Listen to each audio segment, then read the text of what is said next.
Every evening, I stand for a long time at the window, from which I can see a small patch of sky, half of our courtyard, and all of the buildings standing opposite. If I were a sociologist or a psychologist, this view would lead me to some serious conclusions and generalizations. However, as it is, I just watch, and sometimes I am sad along with the neighbors, and sometimes happy. I have noticed that between 6 and 7 in the evening, the women are mostly the first to return home from work.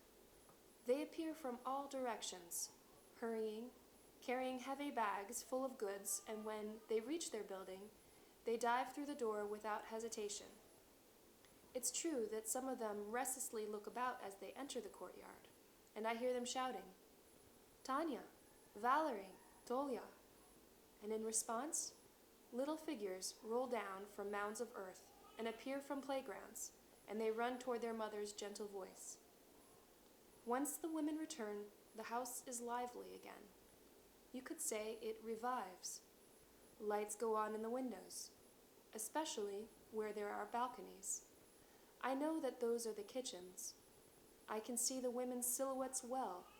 A little flare of flame, that's a match lighting up. She's lighting the gas cooker. Over there, a silhouette of a woman, leaning slightly forward, taking something, doing something with her hands. That means she is working at the kitchen table. From their hand movements, I can tell when they are turning the handle of a meat mincer, peeling potatoes, stirring a pot, chopping something up.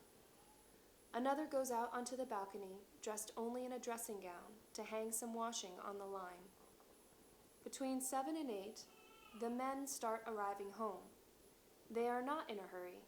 Sometimes they stop to talk to a neighbor they meet in the courtyard, maybe smoke a cigarette. When they get home, still other lights go on in the house.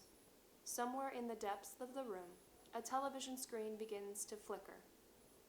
The families are relaxing, but the lights in the kitchen dining room windows stay on for a long while. The silhouettes of women can be seen there for a fair while. Slowly, the courtyard is becoming deserted. Lights go off in some of the windows. Looks like children have been put to bed. But on the 6th floor, there are no lights in other rooms, only in the kitchen dining room for a long while. What is the woman doing in there for so long? Looks like she is ironing. Of course, it's relaxing. The time after 10, you could say, is latecomers' time. It's mostly the men that come late.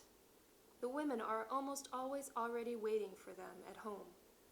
Well, occasionally you hear the clatter of some girlie's high-heeled shoes traipsing home.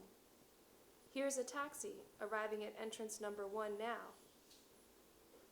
A broad-shouldered man gets out, slams the taxi door shut, and quickly disappears inside. And here comes another man, but he's not hurrying. You can see he walks with difficulty, swaying from side to side. I wonder if he had to work late. Women don't stay late at work. They hurry home. According to statistics, as far as I know, they are less likely to be working in high positions. But those are matters for sociologists. I'm just a humble observer. The courtyard is empty for nearly half an hour. Then, another man comes hurrying home. I see the light of the lift rising. It stops apparently on the 6th floor. Probably the man is now ringing the doorbell, or unlocking it with his own key. The woman, the one who was in the kitchen for a long time, goes to greet him. It's good when someone is waiting for you, but why keep them waiting for so long?